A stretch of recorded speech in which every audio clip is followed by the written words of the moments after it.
Hello tout le monde, bienvenue sur ma chaîne, Bibi Ivoirienne ici. Si c'est votre première fois sur ma chaîne, je vous invite à vous abonner juste en bas. C'est gratuit, absolument gratuit, ok. Également, cliquez sur le bouton, la cloche, pour ne manquer aucune de mes vidéos. Donc ça va vous permettre en fait d'être alerté, notifié quand je poste mes nouvelles vidéos. Donc sans plus tarder, on y va.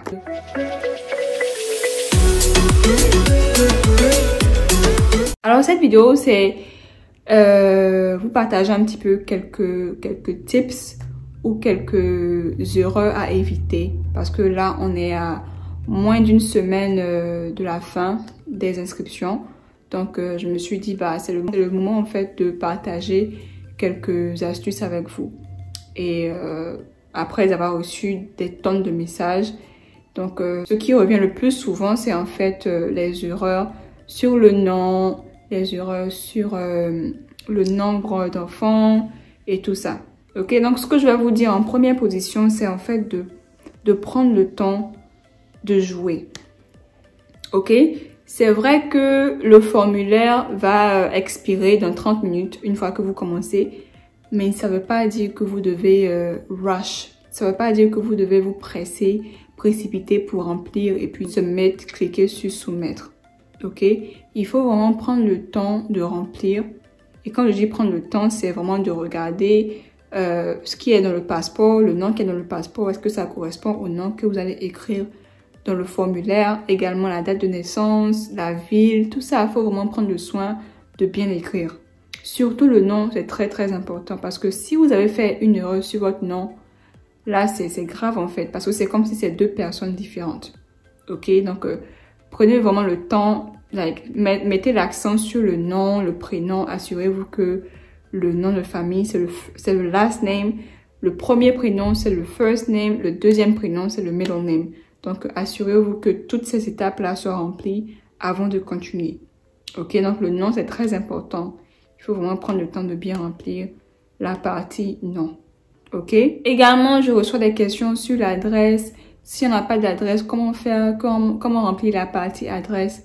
La partie adresse, c'est obligatoire. Ok, donc si vous n'avez pas d'adresse fixe, vous pouvez mettre peut-être le nom de la rue où vous habitez. Donc par exemple, Yopougon, quartier millionnaire, vous pouvez mettre ça. Mais il faut savoir que le code postal, là, c'est pas obligatoire. Ok, vous pouvez cliquer la case No Postal Code, qui veut dire en fait que vous n'avez pas de code postal. Mais pour l'adresse, la partie adresse, so address line 1, vous devez écrire absolument quelque chose là-bas. Vous devez écrire quelque chose là-bas, c'est obligatoire. Ok, donc prenez le temps de réfléchir à ce que vous allez mettre. Si vous n'avez pas d'adresse vous-même, vous pouvez mettre l'adresse d'un ami ou d'un proche, mais une adresse qui est réelle en fait. Ok, donc voilà. Également, une autre erreur que les gens font, c'est sur la date de naissance. La date de naissance, je pense que j'ai fait le tutoriel et j'ai bien expliqué. Le système, c'est le mois, le jour et l'année. Pas comme le système français où on met le jour, le mois et l'année après. Ok, c'est l'inverse. Le mois, le jour et l'année. Donc, si vous êtes né le 15 septembre 2002, vous allez mettre 09, qui est le mois de septembre, 15, qui est le jour, et 2005, I think I said, donc 2005. Ok, donc voilà la différence. Donc voilà. Également, une erreur que les gens font, c'est au niveau du passeport.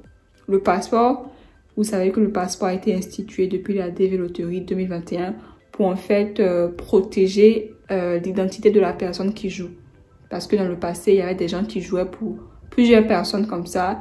Et une fois que ces personnes ont été sélectionnées, les gens vont leur faire du chantage pour leur dire que vous payez telle somme d'argent avant que je vous donne votre numéro de confirmation ou votre case number.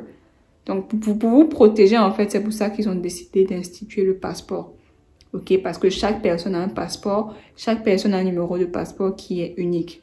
Ok, donc l'erreur que certains font, ils vont écrire le numéro de passeport sans les premières lettres.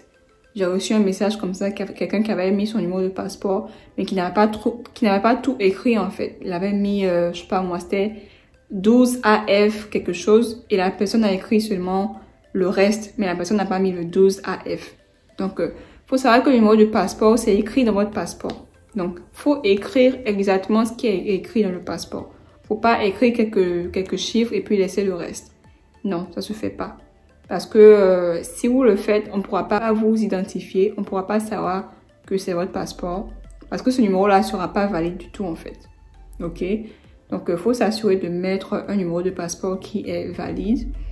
Également, il faut s'assurer de mettre une date de naissance qui est valide. Voilà, c'était quelques erreurs que je tenais à partager avec vous. Et voilà, donc on est à moins d'une semaine de la fin des inscriptions. Donc, ceux qui n'ont pas encore participé, regardez cette vidéo, partagez également autour de vous, informez. C'est le moment d'informer et puis que d'autres personnes évitent ces erreurs qui sont des erreurs banales, des erreurs que tout le monde peut éviter en fait. Ok, donc voilà, c'est la fin de la vidéo. Merci d'avoir regardé et sur ce, on se dit à la prochaine. Bye.